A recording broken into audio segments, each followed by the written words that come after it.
काफ़ी विभागों के एजेंडे थे और उसमें से काफ़ी एजेंडों को बैठक में पास किया गया है।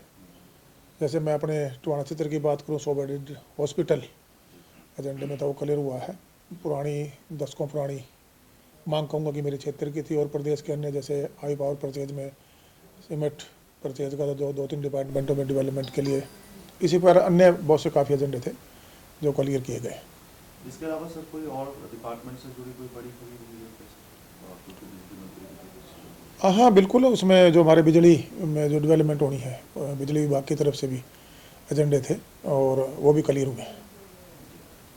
एक कल सर विकसित भारत संकल्प यात्रा की शुरुआत होने जा रही है, कल से आप फतेहाबाद में रहेंगे। आप किस तरीके से देखते हैं जो यात्रा शुरू होने जा रही है? देखिए, जो विकसित भारत की जो यात्रा पूरे मैं कहूँगा हमारे हरियाणा प्रदेश में जिसकी शुरुआत की जा रही है, जब भारतीय जनता पार्टी की पहली बार हमारे भारत देश में सरकार बनी, माननीय नरेंद्र मोदी जी प्रधानमंत्री बने, आज हरियाणा प्रदेश में जो दूसरी सरकार में हम गठबंधन में सरकार में हैं, भारत देश विकसित हो और हमारा हरियाणा प्रदेश विकसित हो, उसके लिए जो हमारे हरियाणा प्रदेश ने जो योजनाएं बनाई, कल्याणकारी योजनाएं कहूँगा सरकार के द्वारा, आखिरी छोर पे बैठे हो, अंतिम छोर पे बैठे हुए परिवार तक स्कीम्स, जो सरकार की स्कीम्स का लाभ कैसे पहुँचे, एक बड़ा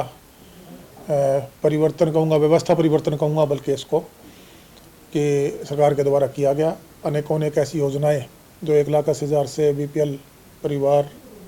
थे जिनकी 1 लाख से इनकम थी, उसमें जुड़े हुए परिवारों को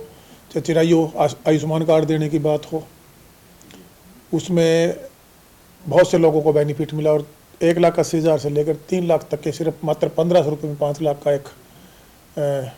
मेडिकल फैसिलिटी उसके माध्यम से लोगों को देने की बात हो। गांव के अंदर जल जीवन के मिशन के तहत हर घर तक नल के माध्यम से जल देने की बात हो, 24 घंटे बिजली देने की बात हो, मूलभूत सुविधाएं देने की बात हो, शिक्षा के क्षेत्र में स्कूलों में शिक्षा में सुधार करने की बात हो, अनेकों अनेक कार्य जो किए गए हैं। एक ये जो हमारा संकल्प विकसित भारत यात्रा का